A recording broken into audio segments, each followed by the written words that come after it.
Moving right along to race number 2 at Jebel Ali.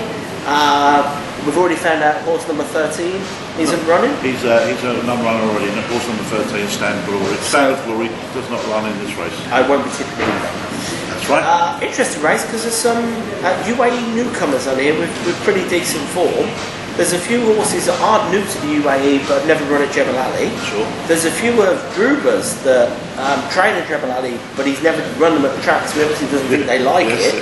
And then you've got a horse that's only run here once, sleuthed in very comfortably, although it was only 2.5 lengths, it could have been a lot further. Given a rating of 87 for winning a maiden, and that's probably going to be my tip, but I'll let you go through them and see if you agree with me. Well, I've been through, and Doug Watson again has a lovely horse apparently. The form doesn't read brilliantly, but the Taj is a new one, and it's well bred. Street Cry, for instance. It is bred for the track. It is, and but again, really, I think with 60 on his back, this is going to be a bit of a hard task to start with. So that's what took me away from that horse. Sheikh Hamdan has 3 runners, and he's also got Katash, which Dana Mill rides, who won at Chantilly, and he comes from France, so he's brand new to the course, and we just cannot tell if they will take the course straight away, can we? Oasis Dream horses have run okay there. They have, yeah. Not brilliantly, but okay. Apart from that sprinter, I think his Oasis Dream has done really well. Sure. I can't remember many Cano Geneva horses doing great at the track, so it's an interesting breed. Yeah, Al Razi, another one who runs sometimes well at Jebel Ali. His form's just sort of in and out. Yeah. So you can't trust him. Latcaf's an interesting one. He runs a brilliant race at Jebel Ali a couple of races ago. And did he though? What did he beat? What did he beat exactly? And he's been dropped £1 for his run at Maidan, which is again. Another horse that got dropped at that. I don't know, that happens. And he's the flies He stays away while we're off there. But I'm sort of, I know where you're going with this, and I'll let you do it because I think I'm going to go with you on this race. Well, you know, with me, I have this philosophy of basically, until they're beaten, follow them. Sure.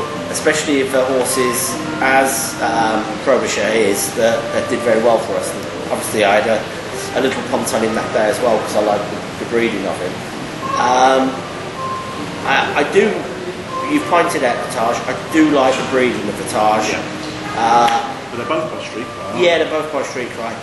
6 furlongs could suit because he ran a few times over the mile. What puts me off a little bit is his last few runs, although they've been in much better company, Group 3 and listed. Yeah. He's been well beaten. It's interesting that Paul's picked him, having ridden him in the past, so he knows the horse.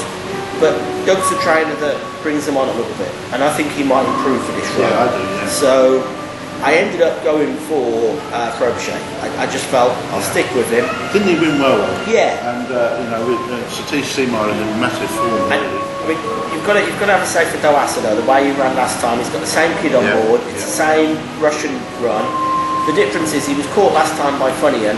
I think the horses chasing him this time are better. Yeah, and that's going to be the problem. I do, yeah. So, Al Raza, he was raised for that one, wasn't he? Yeah. Really, he could produce the same run, but like I say, something's there to beat him. Yeah, Al Raza likes to come late, and he is a bit of a dog. And he's kind of one of those you have to wait till the very last minute. But I'm going to stick with Frobisher. I like the way Frobisher went all clear and wasn't stopping over the 5 furlongs. 6 furlongs, no problem. He went about his job very well. Yeah. So we're both going to agree on that one. That might put you off completely, but we're going to go for number 4, Frobisher.